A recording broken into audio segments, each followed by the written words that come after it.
To God be the glory in Jesus' mighty name. I really want to thank God for each and every one of you and what God is basically manifesting in creation for each and every one of you. Now, I just wanted to share an experience that I had just not too long ago, which I believe is what the Lord is basically manifesting in the lives of His people in this hour. For those who have been in the United Kingdom, you will understand that since the summer began, we've only had rain once since May. Yes, since May, rain has only, been poured down from heaven just once.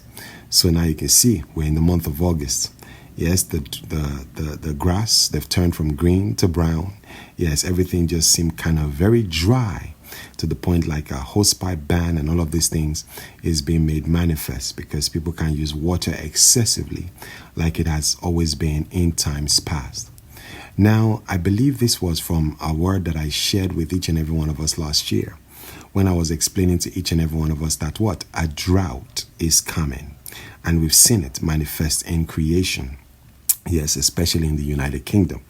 And not just on the land in itself. And I believe this is also in regards to the lives of people where they're basically dealing with financial lack. Yes, relational, basically like relationship just not happening. Things just seem kind of, like a standstill really. Because there is nothing that is happening, no movement that is being made manifest. But you have to understand that sometimes when all of these things is happening, physically, it might seem like nothing is happening, but spiritually, there are a lot of things that God is actually dealing with.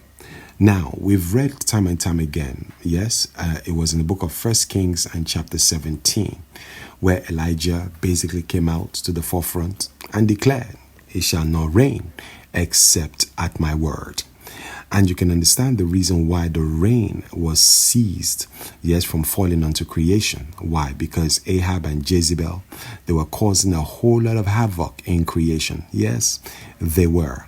And by that, the rain ceased so that the idolatry of the land can be dealt with. Now, a lot of you might think to yourself, why is this happening to me? Why is this going on? Why am I praying for this? Nothing seems to be happening. It seemed like it's been a drought just in your life at the same time too.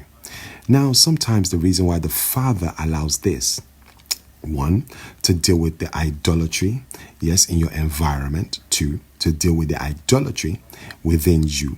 Three, to deal with the idolatry in the family at the same time too. Because a lot of you, you've been journeying this long with the Father. You've been experiencing losses without your knowledge. But the losses that you've been experiencing is because, one, the relationships that are around you that are no longer fruitful. Two, the places that you're in and God has told you to leave. Three, then you see that the things He has told you to give up, but you're still hanging on to. Now, for that reason, do you see why the Father can allow the rain to cease? And then eventually when that situation is dealt with, then the rain begins to pour out once again. So a lot of you, God has been taking you through processes, not just because things are happening around you or things that are happening in you. For some of you, God is just probably trying to teach you how to persevere and also how to endure. The Bible talks about in the book of James in chapter 1, as we've seen it time and time again. And I know a lot of you, being Bible scholars, you would have probably read this and tried to understand what this all means altogether. The Bible says, "Consider it pure joy, brothers and sisters, whenever you face trials of many kinds, because you know the testing of your faith produces perseverance. Let perseverance finish its work so that you may be mature and complete, not lacking anything." So you can see why the Father had to take you through perseverance to deal with those situations so that you would not lack anything. Because the reason for your losses majority of the time is because, number one, your obedience to God. Number two, you're still holding on to things that is not the will of the Father. Number three, there are things around you that is calling you to let go. So now you can understand that I've always said that there are sometimes you can be around people. God is not willing to allow your blessings to fall onto them. So He has to remove them from the equation. Because if they keep showing up, God will keep holding on to the blessing. If they keep manifesting in your life, you're going to be where you are, not able to move forward until that situation is basically dealt with. Because you have to understand that the promises of God, even though they're yes and amen, they have conditions too. Because if God is not willing to bless that friend of yours and you're still being around them and God is saying let them go, you can see God is not wanting his blessing to be with somebody he doesn't want to bless them with. Do you see that? Because it is his blessing. Do you understand it?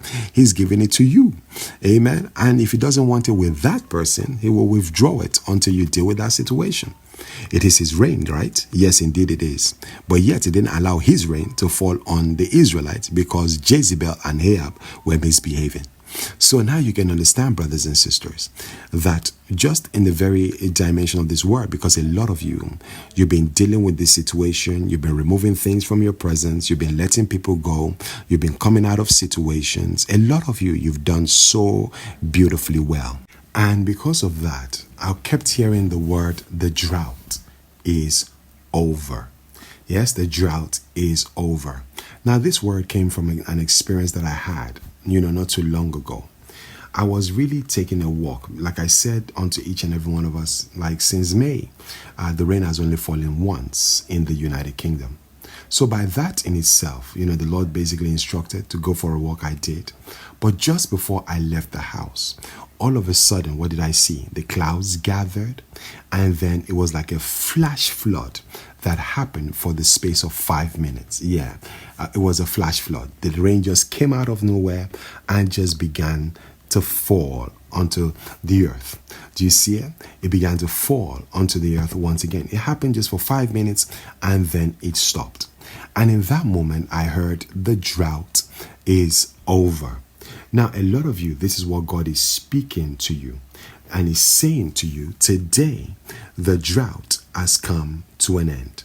The scripture says, can I begin with the book of Joel and chapter 2? And it says here in what? In verse 23, it said, be glad, people of Zion, rejoice in the Lord your God, for he has given you the autumn rains, because he is faithful. He sends you abundant showers, both autumn and spring rains as before. The threshing floors will be filled with grain, and the vat will overflow with new wine and oil. I will repay you for the years the locusts have eaten, the great locust and the young locust, the other locust and locust swarm, my great army that I sent among you. Now you can see, it goes on to say, you will have plenty to eat. Yes, until you are full, you will praise the name of the Lord your God who has worked wonders for you. Never again will my people be shamed. So in this season, there are things that you've been through that brought shame, especially, with lack, especially with the drought. There were so many things that, you needed, but it just seemed like you could not get your hands on it. And the Father is saying to you today that the drought is over. A lot of you, you've been waiting on the Lord for things and promises, and it just seemed like it was not forthcoming. Today, he said the drought is over. Now you can understand when Elijah in 1 Kings chapter 18 dealt with the idolatry. A lot of you, you've had to deal with so many things in this season. In a short space of time, you've had to deal with family issues, you've had to deal with marital issues, you've had to deal with children, you've had to deal with jobs, you've had to deal with a lot of things. And those things, yes, it took so much from you. And a lot of you, you've had to, like Abraham, let Lot go, even though it was uncomfortable. Yes, your obedience to the Lord has cost you so much in this season. And because you've gone through that trial, the Lord has looked upon you and is satisfied with what you have done so far, with the obedience and the instruction that he has granted unto you. So for that reason, now you can see that Elijah dealt with what? He dealt with, yes, the idolatry in the land, setting up the altar, and then eventually fire came down and consumed it. Now the Bible now goes on to say, after he had dealt with everything, it says that what? Elijah said to Ahab, go eat and drink, for there is the sound of heavy rain. Now, this is what the Lord is speaking over United Kingdom. This is what the Lord is speaking over your life individually. And what does he say? He said, go eat and drink. So the Father is like, hey, listen, Just celebrate. Why? Because the sound of the rain is here. So Ahab went off and ate and drank. And Elijah climbed onto the top of Carmel, bent down to the ground, put his face between his knees. So now you can see that what? The abundance of rain is here again. So what was dry in your life? What seemed like famine in your life? What seemed like everything was just what? Held up in your life. It's about to be released in abundance over your life. Now you can see you've had to depend on people. Now the Father is saying in this season, there you are depending on Him and Him alone, because He's supplying everything that you need. Now you can see in the book of 1 Kings chapter 18, Elijah said to the servant, go. To God be the glory. And he went up and looked. There is nothing there, he said. 7 times Elijah said, go back. The 7th time, the servant reported, a cloud as small as a man's hand is rising from the sea. So the Father is saying to you, look again. Yes, look again. I want you to look again. That place, your ministry, that place, your marriage, that place, your relationship, that place, your finances, that once looked dry and it felt like nothing was happening, the Lord is bringing about a restoration. Because why? He said, I saw a small cloud, yes, as small as a man's hand. So what you saw that seemed kind of small at this particular time is about to be enlarged in great capacity. Because he says that what? So Elijah said, go and tell Ahab, hitch up your chariot, go down before the rain stops you. Meanwhile, the sky grew black with clouds. The wind arose, a heavy rain started falling, and Ahab rode off to Jezreel. Do you see it?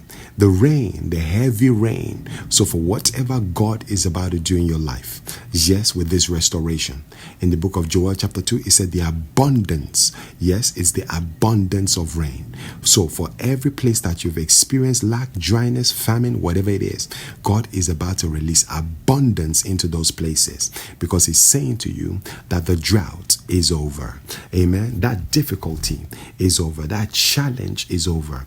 The times of struggle in this season is over. For whatever you've had to endure and persevere in, He's seen you that you're now matured enough to handle those things. Now He's about to give you much more. The scripture says, it says, eyes have not seen, nor ears heard, nor have entered into the heart of man the things which God has prepared for those who love Him.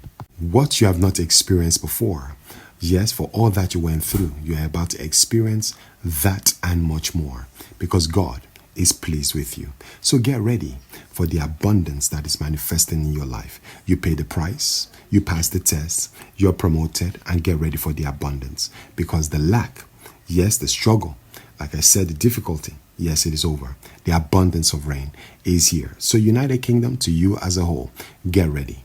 Here comes the rain. It's raining all around me. I can feel it. It's the latter rain. Right on Jesus. Yeah, that's what's about to happen. God bless you, and I love you all in Jesus' mighty name. Amen and amen. I love you all. Stay blessed.